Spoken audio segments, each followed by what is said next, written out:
السلام علیکم ورحمۃ اللہ وبرکاتہ۔ Welcome to the learning Quran. The learning Quran میں خوش آمدید۔ اور سورۃ قصص کی آیت نمبر 21 سے آج ہم سٹارٹ کرنے لگے ہیں۔ چلیے سٹارٹ کرتے ہیں۔ بسم اللہ الرحمن الرحیم۔ شروع اللہ کے نام سے جو بڑا مہربان اور نہایت رحم کرنے والا ہے۔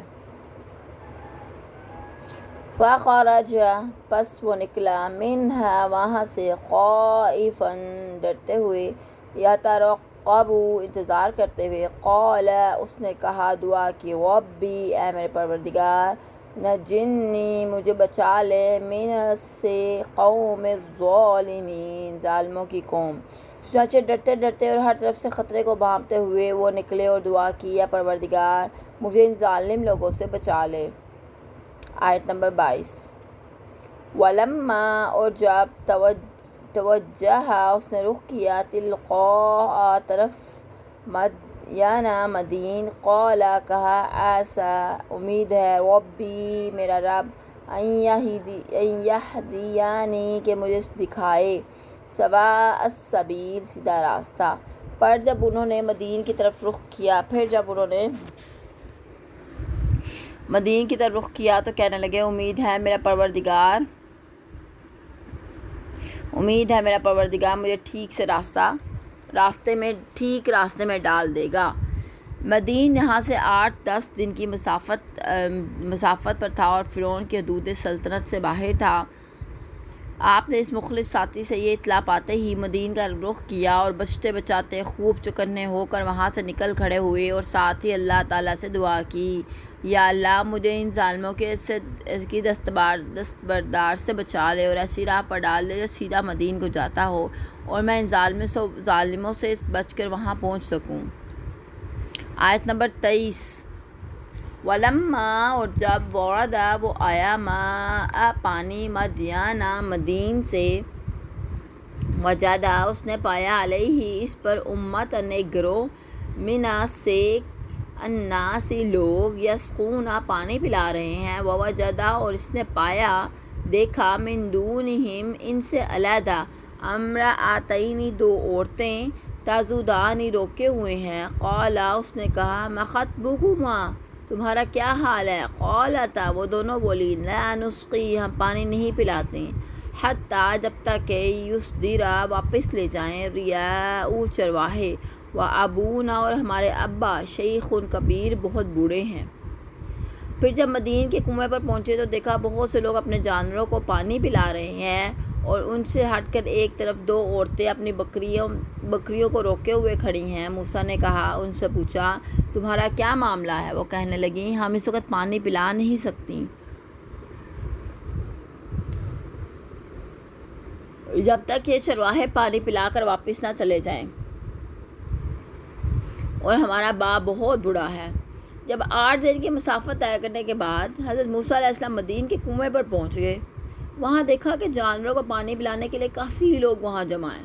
ایک بھاری سے ڈول سے 2 مضبوط طاقتور آدمی پانی نکالتے ہیں اور اپنے جانوروں کو پانی پلانے کے بعد وہ چلے جاتے ہیں، تو دوسرے آدمی آ کر کنویں سے پانی نکالنے لگتے ہیں، اور ایک بھیڑ سی لگی ہوئی ہے، اور 1-2 لڑکیاں ہیں جو اپنی بکریوں کو روک رکھی ہیں۔ حضرت موسیٰ علیہ السلام ان کے پاس گئے اور پوچھا کہ تم اس حال میں کیوں کھڑی ہوئی ہو؟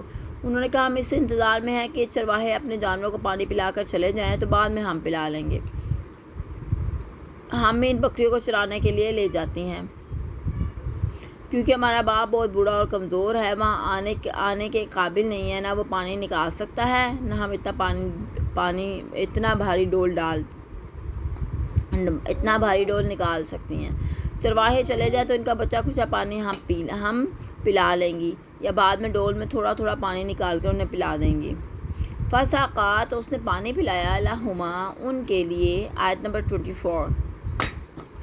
لہما ان کے لیے، ثم تولا تو پھر وہ آیا، الی الظل سائے کی طرف، فقال پھر عرض کیا، ربی اے میرے رب، انی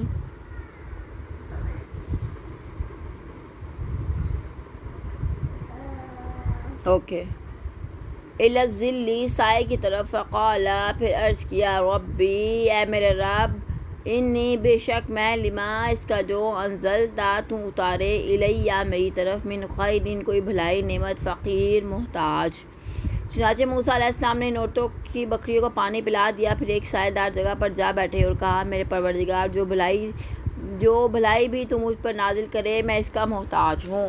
موسیٰ علیہ السلام ان لڑکیوں کی بات سن کر آگے بڑھے۔ طاقتور نوجوان تھے، اکیلے ہی پانی کا بھاری بھرکم ڈول نکالا اور ان کی بکریوں کو پانی پلا دیا۔ لڑکیاں اپنے جانور لے کر چلی گئیں تو آپ ایک درخت کے سائے تلے جا کر بیٹھ گئے۔ 8 دن تک تھکے ماندے اور بھوک سے بیتاب ہو رہے تھے۔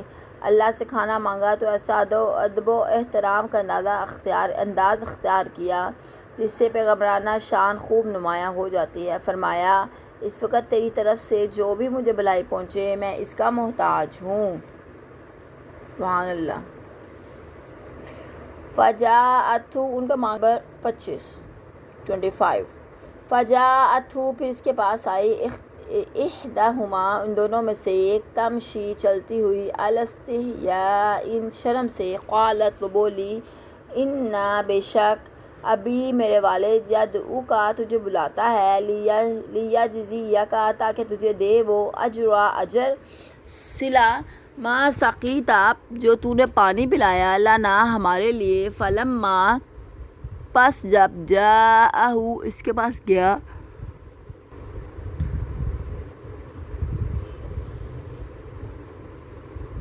وقص، اور بیان کیا، علیہ، اس سے، القصہ، احوال، قال، اس نے کہا، لا تخف، ڈرو نہیں، نجوت، تم بچ آئے، من القوم الظالمین، ظالموں کی قوم سے۔ اتنے میں ان دونوں عورتوں میں سے ایک عورت شرم سے کانپتی ہوئی آئی، ان کے پاس آئی اور کہنے لگی، آپ نے ہماری بکریوں کو جو پانی پلایا ہے تو میرا باپ آپ کو بلاتا ہے تاکہ آپ کو اس کا اجر دے، اس کا صلہ دے۔ پھر جب موسیٰ علیہ السلام اس شخص شعیب کے پاس آئے اور انہیں اپنا سارا حال سنایا تو اس نے کہا، ڈرو نہیں، تم نے ان ظالموں سے نجات پا لی۔ یہ عورتیں دل ہی دل میں ان کی احسان مند تھیں کہ ایک اجنبی شخص نے ان سے کیسی بھلائی کی ہے۔ واپس جاتے ہوئے مڑ کر جو دیکھا، موسیٰ علیہ السلام ایک درخت کے سائے میں بیٹھے تھے، اس سے انہوں نے یہ اندازہ لگا لیا تھا یہ کوئی مسافر ہے جس کے رہنے کے لیے یہاں کوئی ٹھکانہ نہیں ہے۔ موسیٰ علیہ السلام کو بھی سائے میں بیٹھے ہوئے اللہ سے دعا کیے تھوڑی ہی دیر گزری تھی کہ ان دونوں لڑکیوں میں سے ایک لڑکی لجائی، شرمائی، منہ چھپائے اور گھونگھٹ نکالے آپ کے پاس آ کر کہنے لگی کہ میرا والد آپ کو بلا رہا ہے، آپ نے ہماری بکریوں کو پانی پلا کر ہم پر جو احسان فرمایا ہے وہ آپ کو اس کا کچھ بدلہ دینا چاہتا ہے۔ گویا اللہ نے حضرت موسیٰ علیہ السلام کی دعا کو بہت بلند شرف قبولیت بخشا، اور جس خیر کو وہ طلب کر رہے تھے اللہ نے غیر متوقع طور پر اس خبر کا فوراً سامان کر دیا۔ موسیٰ علیہ السلام فوراً اس لڑکی کے ساتھ ہو لیے۔ اسی بات سے اندازہ ہوتا ہے کہ بھوک سے کس قدر بیتاب تھے، پھر وہ اس جگہ ٹھکانا بھی چاہتے تھے اور اپنا کوئی غم خوار بھی انہیں درکار تھا، ورنہ ایک شریف آدمی نے اگر عورت ذات کو پریشانی میں مبتلا دیکھ کر اس کی کوئی مدد کر دی ہو تو حضرت موسیٰ علیہ السلام جیسے عالی ظرف انسان کے لیے یہ کیسے ممکن تھا کہ اس کام کا بدلہ دینے کے لیے کہا جائے تو وہ فوراً اٹھ کھڑے ہو جائیں۔ آپ نے بھی اس لڑکی سے کہا کہ میں تمہارے ساتھ چلتا ہوں، مگر میں آگے آگے چلوں گا، تم میرے پیچھے پیچھے آؤ، البتہ مجھے راستے کی رہنمائی کرتے جانا۔ اور یہ آپ نے اس لیے کہا کہ اجنبی عورت پر اندر نظر پڑنے کی نوبت نہ آئے۔ چنانچہ وہ پیچھے پیچھے راستہ بتلاتی انہیں لے کر اپنے گھر پہنچ گئیں۔ گھر پہنچ کر لڑکیوں کے باپ کو، موسیٰ علیہ السلام نے لڑکیوں کے باپ کو اپنے زندگی کے مختصراً اور واقعہ قتل اور وہاں سے فرار ہونے کا واقعہ پوری تفصیل کے ساتھ سنا دیا۔ اگرچہ لڑکیوں کے باپ کے متعلق یہ اختلاف پایا جاتا ہے کہ آیا وہ شعیب تھے یا کوئی اور بزرگ تھے، لیکن اکثر مفسرین نے اسی قول کو ترجیح دی ہے کہ وہ شعیب تھے۔ بہرحال جو بزرگ بھی تھے وہ نیک اور دیندار تھے، وہ دین ابراہیم کے پیروکار تھے، ان میں اور موسیٰ علیہ السلام کے قائد و خیال و کردار میں پوری طرح ہم آہنگی پائی جاتی تھی۔ چنانچہ موسیٰ علیہ السلام کے حالات سن کر انہوں نے تسلی دی اور کہا کہ گھبرانے کی ضرورت نہیں ہے، آپ اس ظالم قوم کی حکومت کی حدود سے باہر آ چکے ہیں اور اب آپ میرے ہاں قیام فرمائیے۔ میں اس طرح اللہ تعالیٰ نے وقتی طور پر موسیٰ علیہ السلام کے قیام و مقام کا مسئلہ حل فرما دیا۔ آیت نمبر 26۔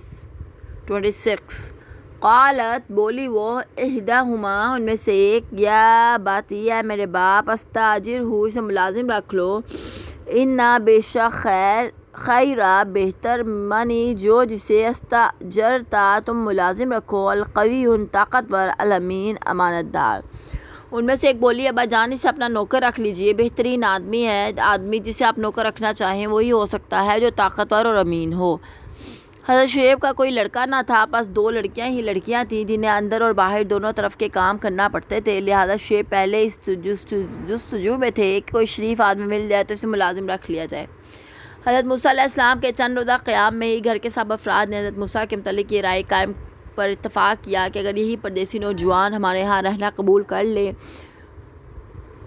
تو یہ بہت مناسب رہے گا۔ چنانچہ ان دونوں لڑکیوں میں سے ایک لڑکی نے اپنے باپ سے کہا کہ اگر آپ کوئی آدمی ملازم رکھنا ہی چاہتے ہیں تو شاید اس سے بہتر کوئی آدمی نہ مل سکے، کیونکہ یہ شخص نوجوان ہے، طاقتور ہے، ہلکے اور بھاری سب کام کر سکتا ہے، دوسرے یہ امین بھی ہے۔ اور یہ باتیں اس لڑکی نے اپنے مشاہدے کے بنا پر گئی تھیں۔ حضرت موسیٰ علیہ السلام نے اکیلے وہ ڈول کنویں سے کھینچ لیا تھا جسے 2 آدمی بمشکل کھینچتے تھے۔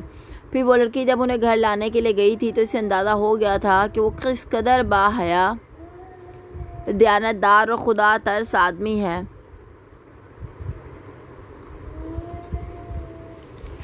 ضمناً اس آیت سے یہ بھی معلوم ہوا کہ ملازمت کے لیے 2 باتوں کا دیکھنا ضروری ہوتا ہے، ایک یہ کہ جس کام کے لیے کوئی شخص ملازم رکھا جا رہا ہو وہ اس کی اہلیت بھی رکھتا ہے یا نہیں۔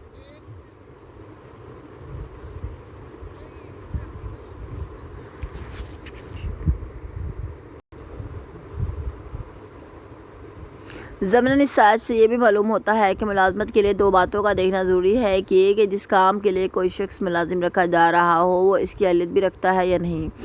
بالفاظ دیگر اس کام کا اس سے پہلے سے کچھ علم و تجربہ ہے، اور اگر کوئی محنت والا کام ہے تو کیا اس کے پاس اس کی جسمانی حالت اور قوت اتنی ہے کہ وہ اس کام کو بجا لا سکے، اور دوسرے یہ کہ وہ دیانتدار اور امین ہو، اور یہ دیانتدار دین سے بیزار اور خدا فراموش آدمیوں میں کبھی پیدا نہیں ہو سکتی۔ دیانتداری